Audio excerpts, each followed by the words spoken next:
Welcome, David. Yes, wake up. It's only 8 o'clock in the morning here. Yeah, good morning. In England. Good morning. So thank you very much for your early morning. To support us for this wonderful, this webinar or forum. So really, you're very welcome. It's good to be here. Yeah. So actually, let me do a very short introduction of you to our audience. So in that case, I think people will know you much better. Just a second, let me see. Okay, just a second, let me get this right. Oh yeah, okay. Now the formal writings. Okay, I want to have this one. Okay, good. Okay, so actually, David is now based in UK, as you can see, and he is really the director of knowledge management expert in his own Gurteen company, Gurteen Knowledge Company. Sorry, I just pronounce a little bit difficult. Okay. Gurteen. Yeah. Gurteen Knowledge. Gurteen. Okay. He created this called knowledge transfer coffee. I really love that word. Okay. And then he has been doing the knowledge management and also has been the international conversational conference facilitator. He's also the very well-known keynote speaker for a lot of very famous international conference as well. So he did a lot of this webinars, speeches, and so on. He has a great network of 20,000 people in over 160 countries. That's amazing, David. Yeah. So, so actually, I just know David a couple of weeks ago, but and then he very generously to accept our invitation as our speaker. I really appreciate your support for this. Thank you. So now let's welcome David to join us. Okay, thank you, Fisher. As you can see with all this grey, I have been around a little while. So let me do the usual and share my screen here. Yeah. Just give me a moment. Okay, so I hope everyone can see my screen. It's okay. So what I want to talk about fundamentally is this concept of the Knowledge Cafe and how it can be used to fundamentally share tacit knowledge. One thing I should say, all the photos that you see here in my presentation are from past cafes. So here's a photo from a Knowledge Cafe I ran a few years ago here in the UK for the health service. So, and here's another. This was an interesting one in Russia some 10 years ago. But let me introduce you to sort of the background concept behind the cafe. I ran my first cafe in London in this hotel, the Strand Palace Hotel in central London, in September 2002. So I've been running them now for just over 20 years. And I originally started to run them out of my sort of exasperation with death by PowerPoint presentations, where speakers would speak at an audience. This was at knowledge management conferences, for 30, 40 minutes, an hour, sometimes longer. And sometimes there'd be no time for Q&A, but it was very rare that there would be time for conversation, time for the audience, for the participants to turn to each other and have a conversation around the topic. And I thought that was, given these were knowledge management conferences, and they were really all about sharing knowledge, this was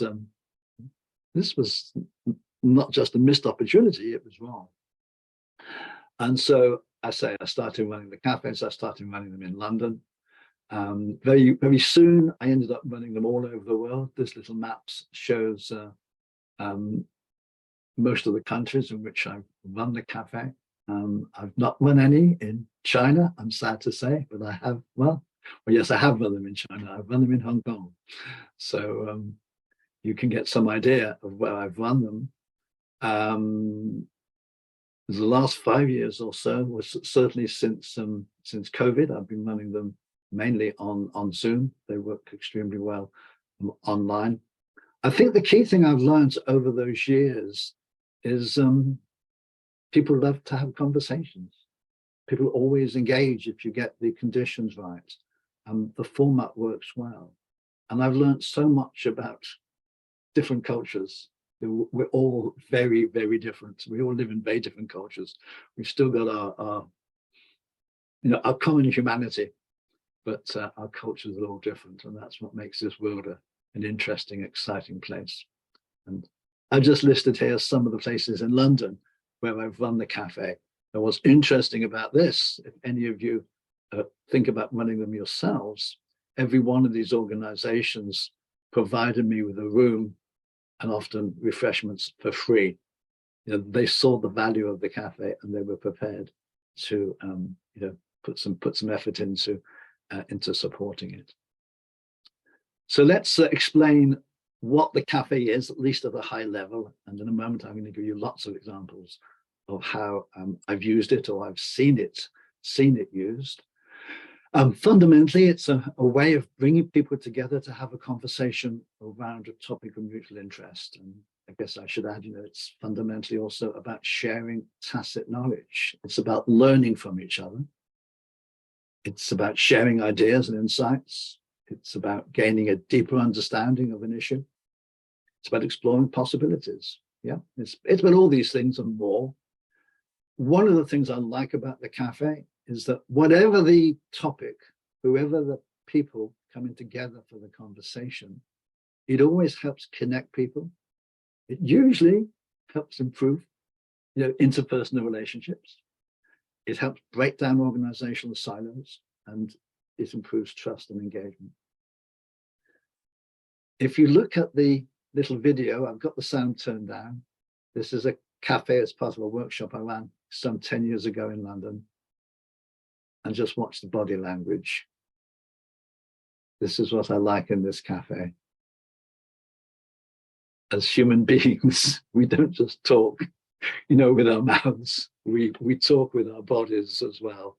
And it's just, I look at this little video. I've watched it many, many times, and it's just a perfect example of what I call good conversation.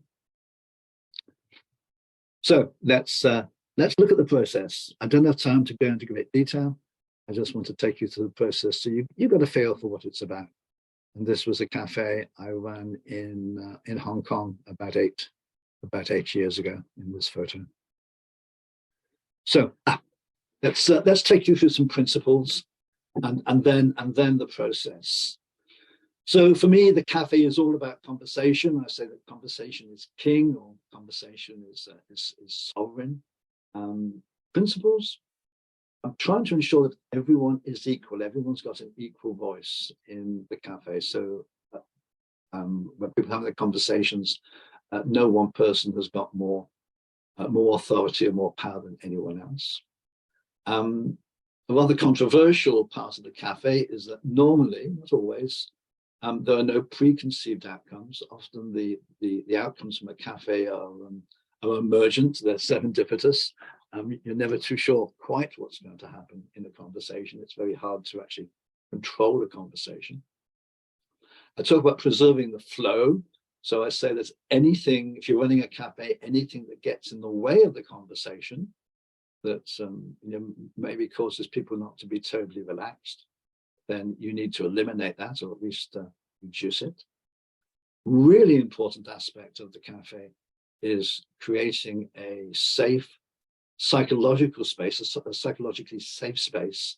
So you want to create an environment where people feel safe to speak up, to speak their minds. Yes, that this is important. If you're, in fact, whatever you're doing, it's important that people speak up and speak the truth and speak their minds.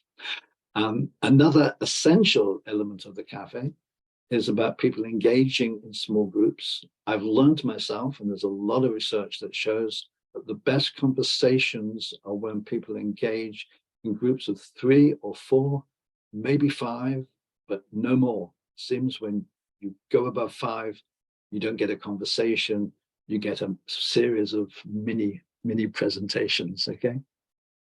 And the cafe is about dialogue, not debate. It's more about exploring an issue rather than arguing a point.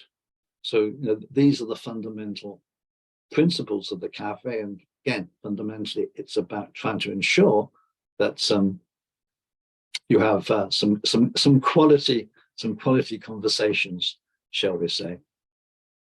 So let's look at the process very briefly, so you get a little bit of an idea of what it's about. Usually there's a speaker, like any sort of conference, if you will, and but the speaker only gives a short talk, maybe as little as 5 or 10 minutes, certainly at the very most 20 minutes. Yeah.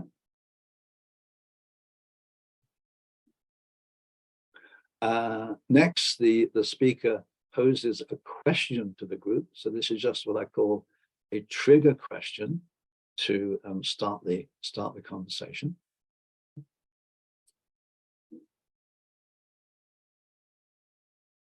Now, what I have in the cafe is I have people, I might have 30 people sitting in small groups, 3 to 4 people a table, if it's face-to-face.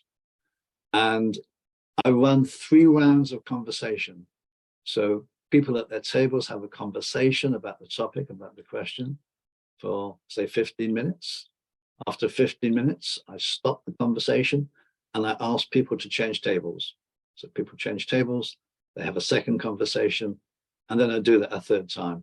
So there are 3 conversations with different groups of people in small groups, 3 to 5 people per group. For typically about 45 minutes. So this is the heart of the cafe, and this is where people really get to engage and really get to share their knowledge and understanding around an issue, to explore an issue. I then bring everyone back together in a circle. You've seen some photos of some of the circles a few minutes ago. And we continue that conversation in a circle.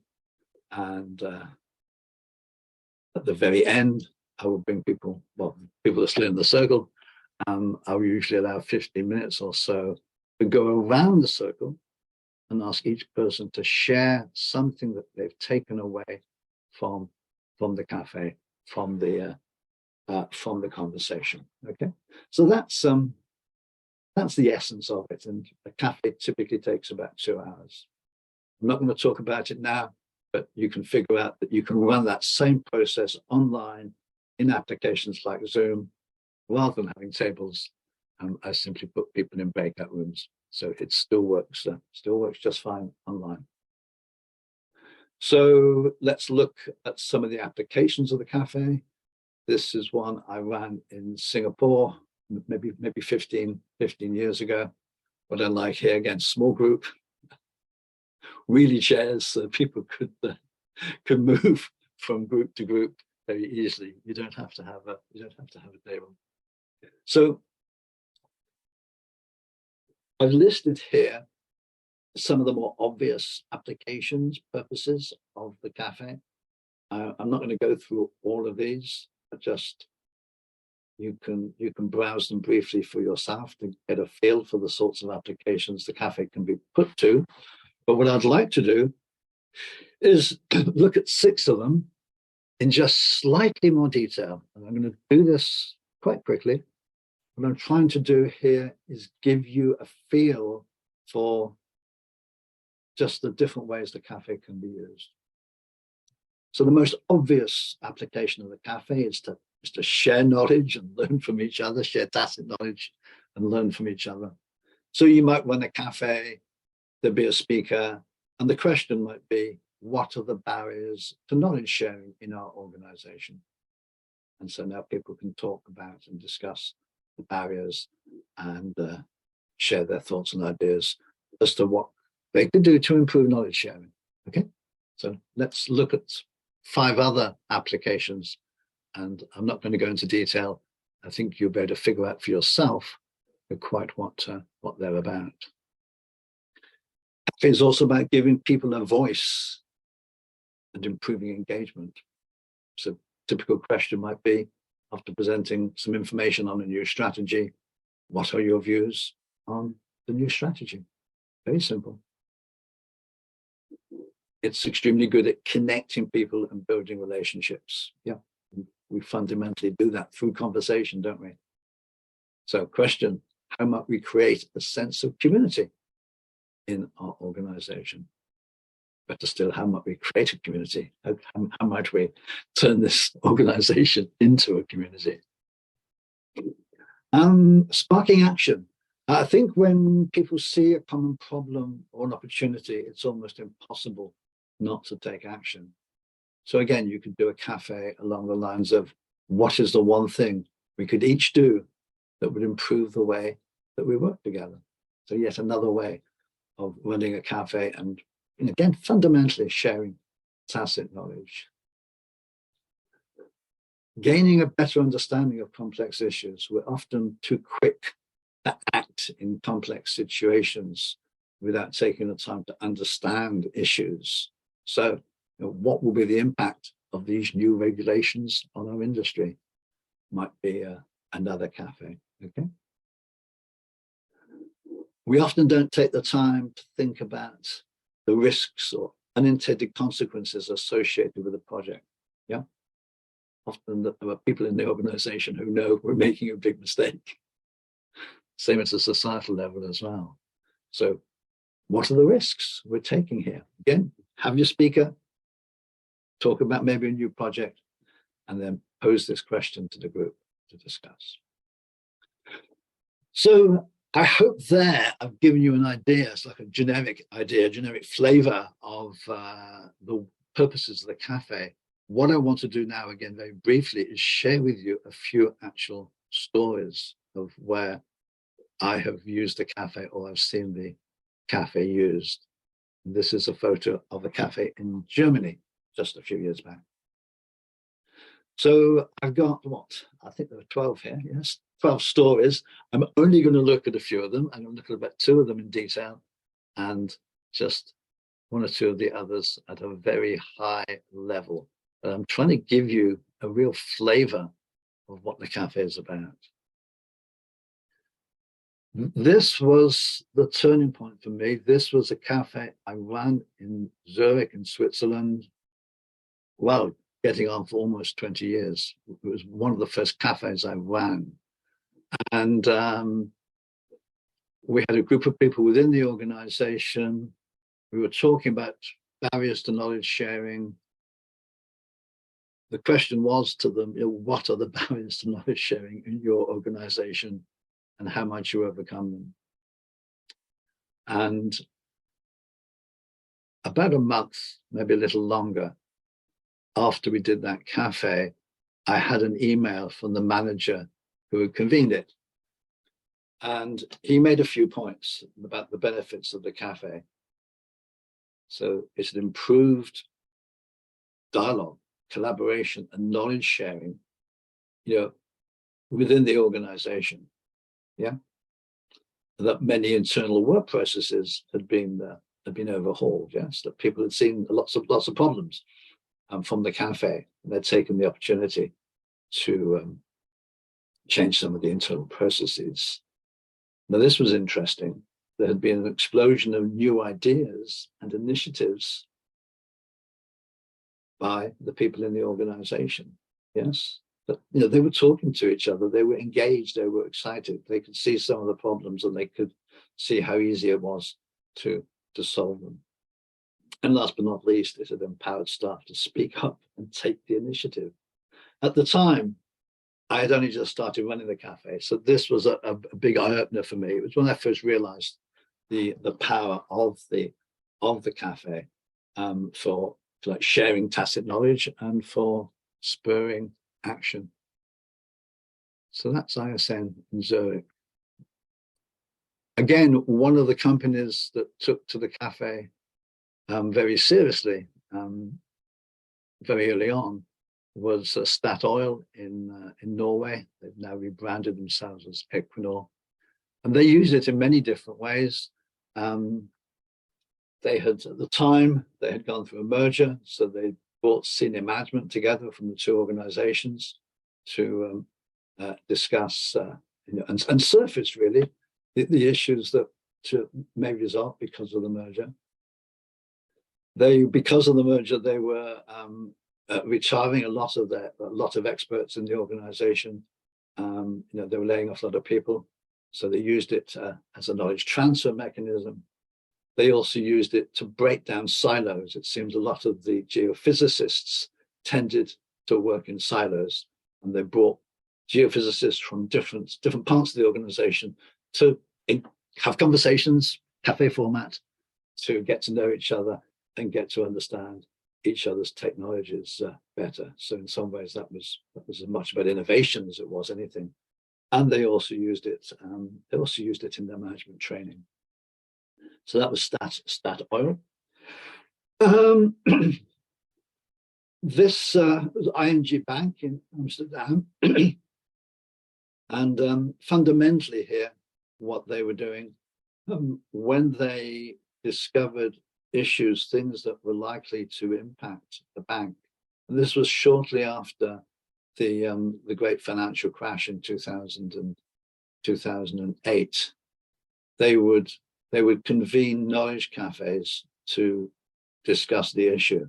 So if there was a new regulation from the European Central Bank that that they had to comply with certain prudential regulations, then they would convene a knowledge cafe to discuss, as I say here, the implications, the impact, the risks, the opportunities, and the appropriate response to those new regulations.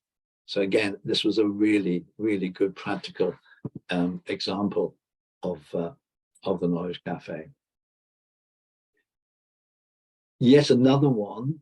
This one was interesting because the gentlemen in this photo are all, or were all, VPs or CEOs of large or the major telecom companies in Kuwait.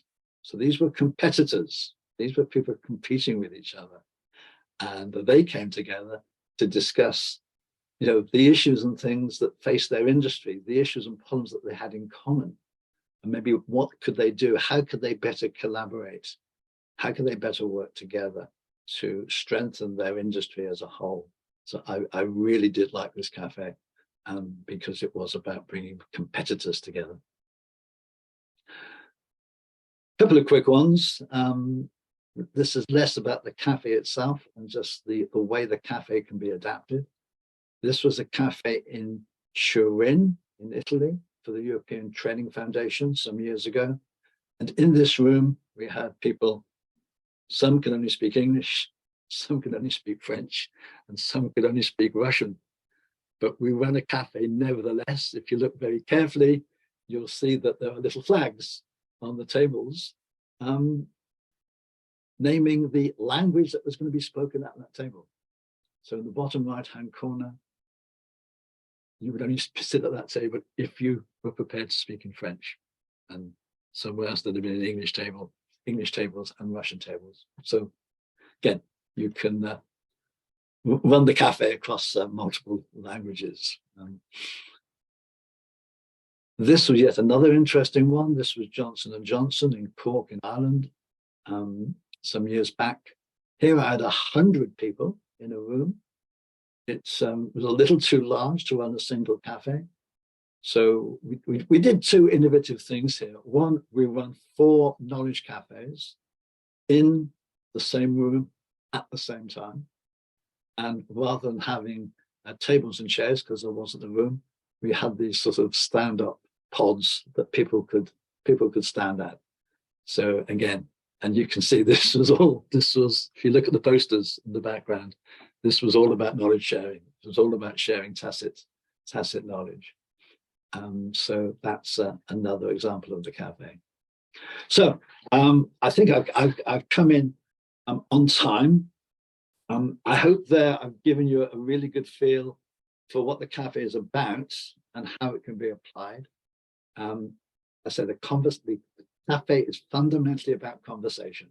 And I love this quotation from Cory Doctorow, where he says, conversation is king, content is just something to talk about. One final thought. The great thing about the cafe is anybody can run the cafe. As you can see, it's a very, very simple process. So I'd encourage any of you in organizations who have been who like the idea of the cafe, that, as I've talked about, it can see applications within your organization. Start to run them yourselves. And if you want any support or help in running them, I'm more than happy to give that. Okay, let's stop there, shall we? Thank you, David. There we go. So now I understand what's your knowledge cafes. I think this is a very good concept, very good idea, and especially you did this. You have already put this into practice for so many years. And I saw one of the photos you just showing in Singapore. I realized the young man behind maybe just you a couple of years ago. I mean, so I think this is really good model, good way of transferring the tacit knowledge between the peoples. I think because usually of course, in many cases we were talking about the formal way of transferring tacit knowledge, but I think you create this informal way of doing that. Maybe either that maybe just not just within organizations, but can be cross organization, cross yes, exactly. Yeah, cross communities. I think this will be much more valuable because otherwise, if everything is just within the organization, maybe they will have a kind of a bottleneck within the organization. So I think this kind of knowledge coffee is really, new concept also. Thank you for sharing this great idea. Hopefully, we will see your knowledge coffee in China as well as in the near future, in Shanghai at least. I would love to do that. Yes. And also, by the way, David, I also realized you had a hotel in London also. Well, when I come over to London next time, I will see your hotel also. Try to see you also. It's very close to Trafalgar Square. If you go to see Nelson on his column or feed the pigeons, the Strand Palace Hotel is just a few yards away. Very good. Okay, great. Okay. Again, David, thank you very much for sharing. Thank you. I think this is a really very. You just give us a different perspective of how to do this knowledge transfers. Really very good. Thank you. Thank you very much. Have a good day. You too. Yes, good. Thank you. Good evening there. Good day here. Yeah, thank you. So